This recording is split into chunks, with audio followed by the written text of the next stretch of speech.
कैसे बनेंगे?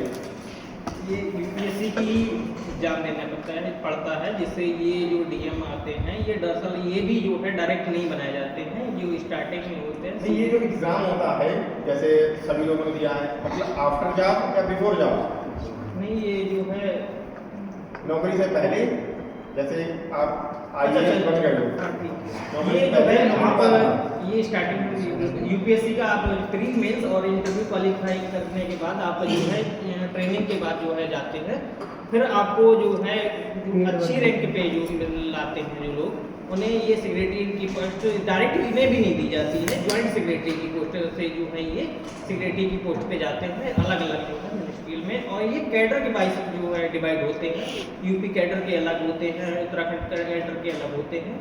तो ये जो है ऊपर क्रीमी लेयर होती है, ये जो है उन्हें पोस्टें दी जाती हैं। विकास दीप कीर्ति सर का जो है सबने सुना होगा। तो ये जो है डीएम क्या होता है, छोटा बच्चा होता है इनके सामने, क्योंकि इनके अंडर में काफ़ी सारे डीएम आते हैं।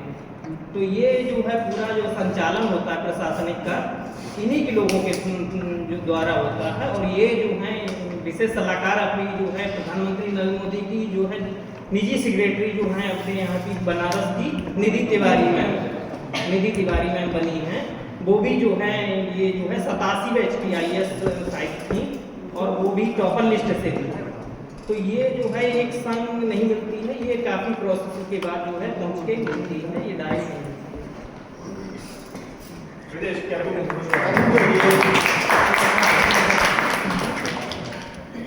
क्या इन्होंने जो बताया है वो स्टेप बाय स्टेप है?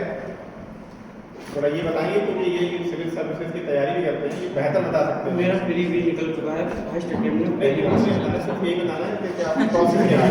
नहीं कहते आदमी ना, नहीं, इन्हें सभी मालूम है, इनको सब मालूम है।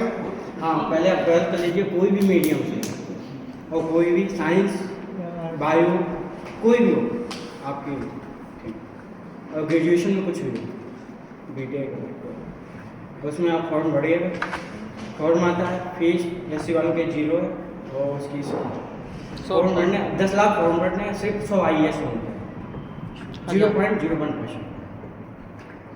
ठीक है, 3 साल ट्रेनिंग होगी, मतलब 2 साल होगी लवासना में, उसमें आपको पे होगा 55,000 रुपये ट्रेनिंग के दौरान।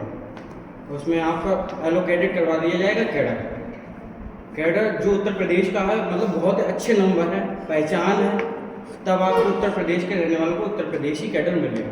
और कैडर मीन्स आपको उसी मतलब जन्म से लेकर मृत्यु तक उसी में ही रहना है। मतलब सेक्रेटरियाट आप बन गए, होम सेक्रेटरियाट, वो आप प्रधानमंत्री का दिल्ली में बढ़ सकते हो, लेकिन आप रहोगे उत्तर प्रदेश के कैडर के। तो इसमें सबसे पहले आइडेंटिफिकेशन होता है यूएन का। हाँ, मतलब हाँ, तो आप सबसे बाहर पहले भी जा सकते हो, सेंट्रल लेवल पे भी।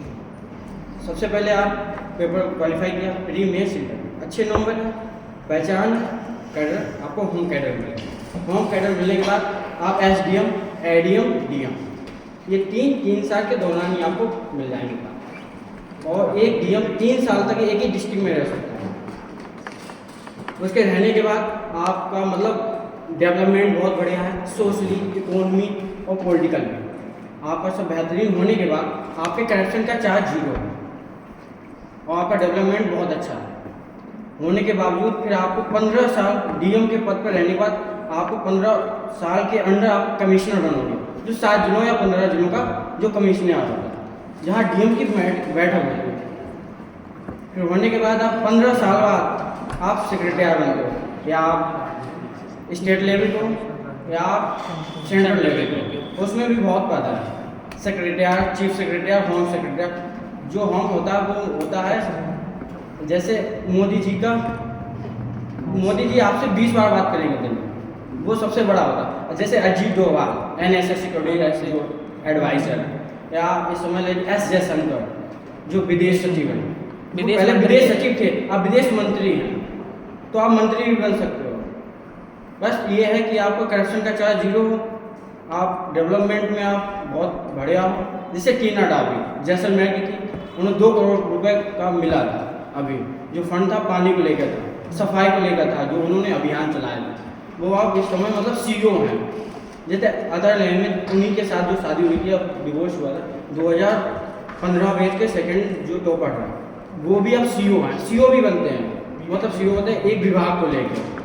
तो उसके बाद जैसे जो आप सेक्रेटरी बन गए, उसके बाद आप हर जो जितने भी मंत्री हैं उनके सेक्रेटरी बनो, और उन सारे सेक्रेटरी को जो माई बाप होता है वो होता है प्रधानमंत्री के साथ जो रहता है, प्रधानमंत्री के साथ वो सबसे उच्च पद है। उसके बाद आप मंत्री भी सब बन सकते हैं, राष्ट्रपति भी बन सकते हैं, बहुत बने हुए हैं, प्रेसिडेंट भी बन सकते हैं। तो ये चीज़ समझ में आ गई है ना। आइए सिर्फ नहीं होता, अब कौन पावरफुल है,